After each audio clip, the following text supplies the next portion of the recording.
People ask, can I erase my past negative karma by doing good deeds in this life?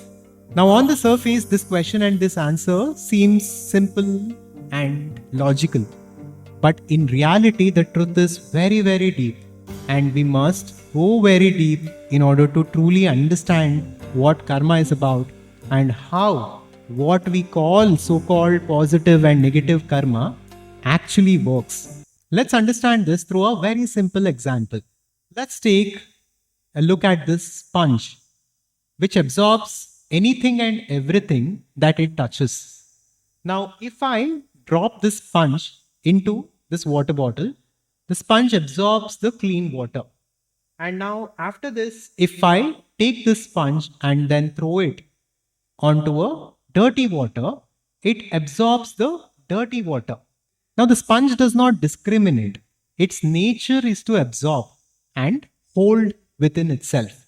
Similarly, our mind or the subtle body keeps absorbing impressions. Every action at different levels. Action doesn't only mean physical action, that is, you physically have to do something. Even the thought that you're thinking is a kind of action. It is subtle action, it is mental action. And then there are deeper actions that will happen at a tendency level. Now, all of these things constitute karma. Whatever we are doing, the subtle body absorbs it. It simply remembers it. It takes in the impressions of it. And it holds within itself. That is the nature of ego or identity. It holds on to things. Now again, when we come back to the example of the sponge, when I threw the sponge on the dirty water, it didn't mean that the clean water that was within it somehow vanished. Or when I bring it from the dirty water and then put it into a clean water, it doesn't mean that the dirty water that is within it somehow vanished. It simply holds on to everything that it comes in contact with. So that is how it works. Our subtle body holds on to all impressions. A positive impression need not negate a negative impression that is older. It simply remembers both as a memory. Now, if this is the case, then how can we overcome karma?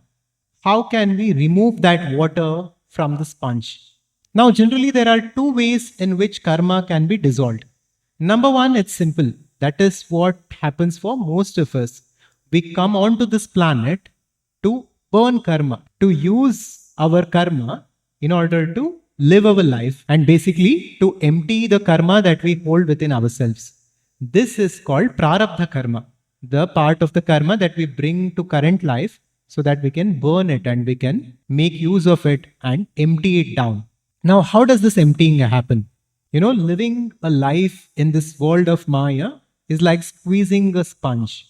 It literally feels like that sometimes. When things happen in our life and when we go through suffering, it literally feels like we are being squeezed. That is how we can let go of karma, because karma dissolves through action and through various experiences that we experience in this world. Let's say we have a certain kind of a positive karma that we have brought into this world, right?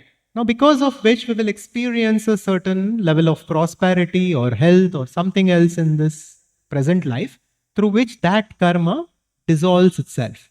And similarly, a negative karma can bring a negative sort of an outcome in our lives. This is a common idea and understanding, and this is actually how karma unfolds as our swabhava, our identity, and our tendencies and our actions, and again, life experiences through which that karma gets dissolved.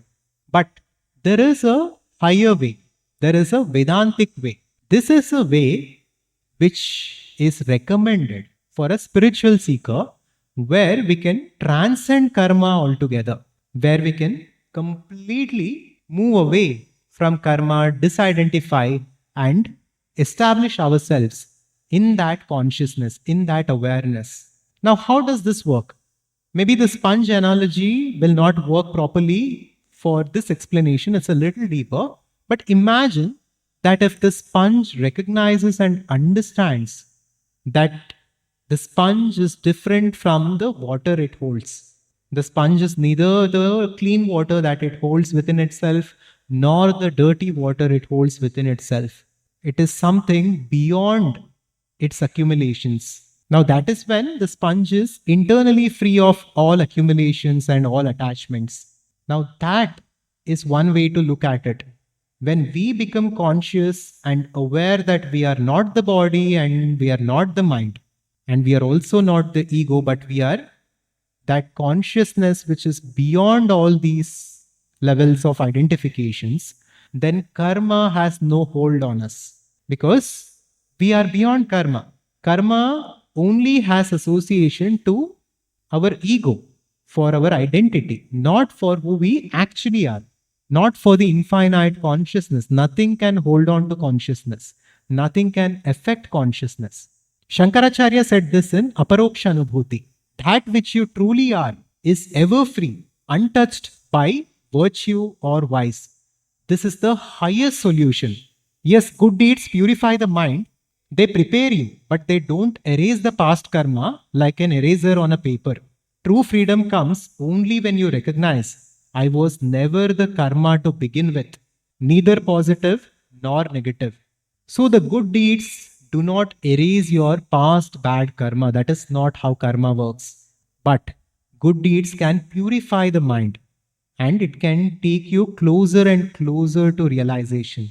And once that point of realization comes, you detach yourself from both positive, negative, and all sorts of karma. And this positive, negative terminology is only for the mind. Actually, there is no positive karma or negative karma, it is just memory and it is just action. And our goal should be simply to detach ourselves from all identifications and accumulations. That detachment in turn gives us everything that we seek and more. That is the paradox.